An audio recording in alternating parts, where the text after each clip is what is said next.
Olá, pessoal! Na nossa aula de hoje, a gente vai comentar para você a reeleição de Recep Tayyip Erdogan como presidente da Turquia. Ele que traz lá consigo uma volta, né, da religião para dentro de um Estado que teoricamente é laico, de um país que pretende no futuro fazer parte da União Europeia, um país que, de certa forma, tem uma influência muito significativa sobre o mundo árabe islâmico e agora o temor do Ocidente de que radicais islâmicos tenham ganhado força com o movimento conservador de Erdogan no país. Então vamos lá, vamos tentar entender um pouquinho a respeito dessa questão. Primeiro, eu quero lembrar para você, né, que a Turquia, desde a sua fundação, né, contemporânea, né, por Atatürk, que se considerava a Turquia um Estado laico. Há uma diferença fundamental, e eu preciso falar isso para você, entre nós considerarmos um Estado laico e um Estado laicicista. Quando nós falamos, por exemplo, que a Turquia, desde a sua fundação contemporânea por Atatürk, né, era um Estado laico, significa dizer que não se admite, né, na legislação da Turquia, na sua Constituição, nas leis infraconstitucionais, não se admite na administração pública qualquer manifestação de cunho religioso. Isso não significa dizer que não se reconhece na Turquia que a imensa maioria da população é islâmica e que os valores islâmicos ligados à sua religião, de certa forma, conduzem a sua população, conduzem o seu país àquilo que eles acham como certo, errado, correto ou incorreto, né? E por aí vai. Não é muito diferente daquilo que nós encontramos no Brasil. A nossa Constituição caracteriza o nosso Estado como um Estado laico. Não obstante isso, é de amplo reconhecimento que a religião cristã é a religião predominante no nosso país e que muitas vezes influencia a forma de organização política, social e econômica do nosso país. Aquilo que nós achamos como valor, como ética, como moral, correto, incorreto, certo, não certo, adequado e inadequado, em muito vem da cultura que nós temos, que é basicamente uma sociedade cristã. Porém, um Estado laico é aquele que não pode se manifestar somente por valores de uma dada religião. Ele tem que tratar a todos os cidadãos com situação de igualdade. Embora, muitas vezes, isso não aconteça no Brasil, como também não acontece na Turquia. No entanto, Recep Tayyip Erdogan faz o caminho extremamente oposto da ideia lá de Atatürk quando cria a Turquia contemporânea. Nós sabemos que Erdogan, né, tem uma formação religiosa islâmica e ele começa a colocar para dentro do Estado turco alguns valores que são típicos da religião islâmica, dando mais preemência à religião na condução dos atos do Estado. E isso é um grande temor, né, para o mundo árabe islâmico e também para o mundo europeu. E a pergunta é por quê? Né? Porque todas as vezes que nós temos uma religião sendo lá o ponto central de um Estado, ele acaba sendo altamente discriminatório com outros grupos minoritários que não compartilham dos mesmos valores religiosos. Então, por exemplo, na Turquia, você tem uma população curda, que em sua grande maioria é islâmica, mas não tem a totalidade da população curda como islâmica. Você tem uma população cristã dentro da Turquia, você tem população, né, que milita outras religiões, e a grande questão é, um governo Erdogan, tendo a primazia da religião islâmica como aquela constitutiva do novo Estado turco, vai perseguir os grupos minoritários étnicos e religiosos do país? Pelo menos no que diz respeito aos curdos, sim.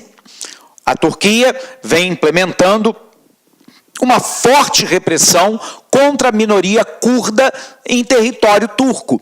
Lembrando que os curdos são uma população apátrida, eles não têm um país que os represente.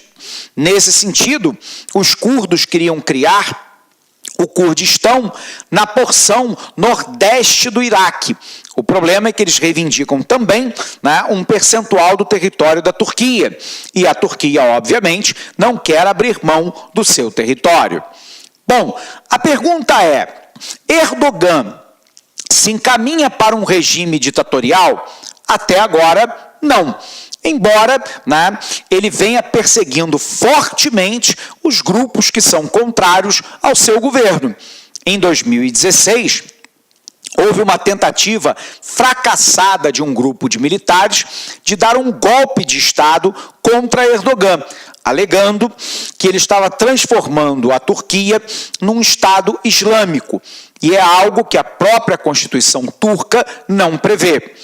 Esse golpe foi um golpe fracassado e, a partir dali, Erdogan começou o expurgo. Houve uma demissão em massa de servidores públicos, de professores de universidades que apoiaram o golpe ou que apoiam uma sociedade laica. Houve lá prisões arbitrárias, sentenças sendo proferidas sem que o direito ao contraditório, né, sem que o direito a um advogado fosse estabelecido. Ele fechou meios de comunicação que eram contrários ao seu governo e persegue toda e qualquer organização que, de certa forma, queira um pluralismo religioso, queira um pluralismo de ideias dentro da Turquia.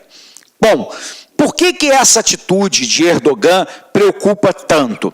Primeiro, porque a Turquia é candidata desde sempre a entrar para a União Europeia.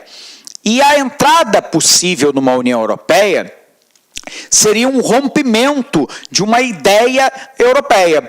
Porque a Europa, os membros que fazem parte da Europa, são basicamente de uma sociedade judaico-cristã ocidental. Os valores estão ligados ao judaísmo e ao cristianismo ocidental. A Turquia é um país de maioria islâmica. Por um lado, ter a Turquia como país membro mostraria que a Europa não é xenofóbica, que a Europa não é islamofóbica.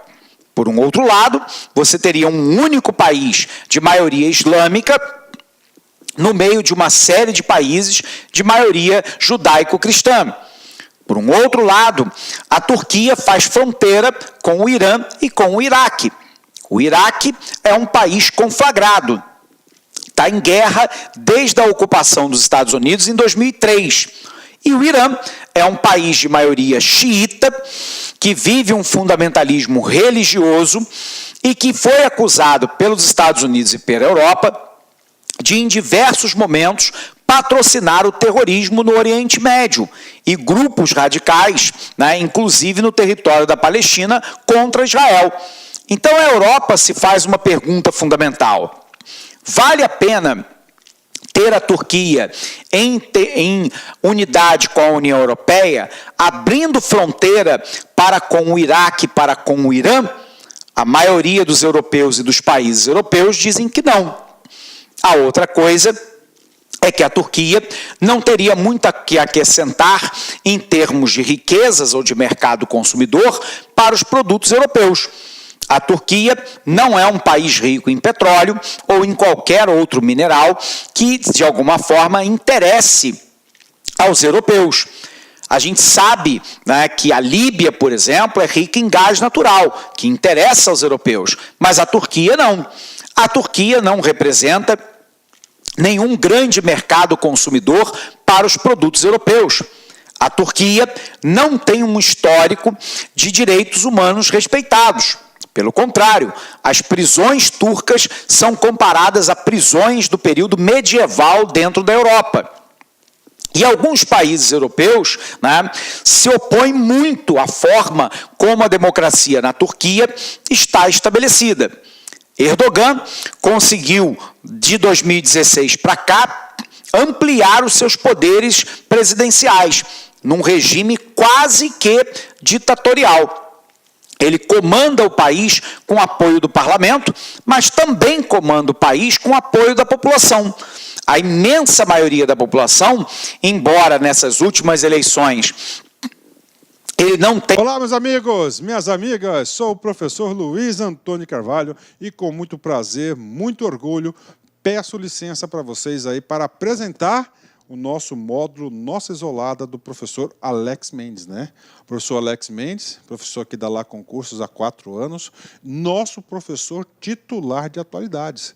E o professor Alex Mendes, né, com a lá concurso, nós temos um programa de atualidades. Professor, como é que funciona isso, né?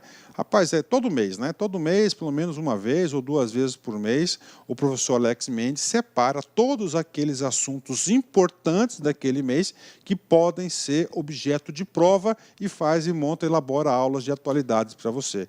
Com certeza, gente. Então, é um programa que regular, tá? É um programa regular de atualidades. Então, este nosso curso de atualidades, tá certo? Com o professor Alex Mendes, ele está sempre em constante gravação. Por exemplo, né, quando teve lá, o professor tinha gravado uma semana, aí na outra semana teve a notícia e a efetivação, né, da prisão do Lula. O que aconteceu? O professor Alex Mendes, na outra semana mesmo, né, ele já providenciou a aula e já atualizou o curso de atualidades, né? Este curso, o investimento é de apenas R$50. Prazo de acesso são de 90 dias, né? Carga horária, neste momento, de 7 horas, né? Quantidade de aula, 18. Mas, é claro, durante 90 dias, essa quantidade de aulas e a carga horária vai aumentar ainda mais, né? Então, convido vocês aí a acertarem todas as questões de atualidades com o nosso super módulo de atualidades com o professor Alex Mendes, né? Forte abraço, fique com Deus, espero vocês. Tchau. Clique like.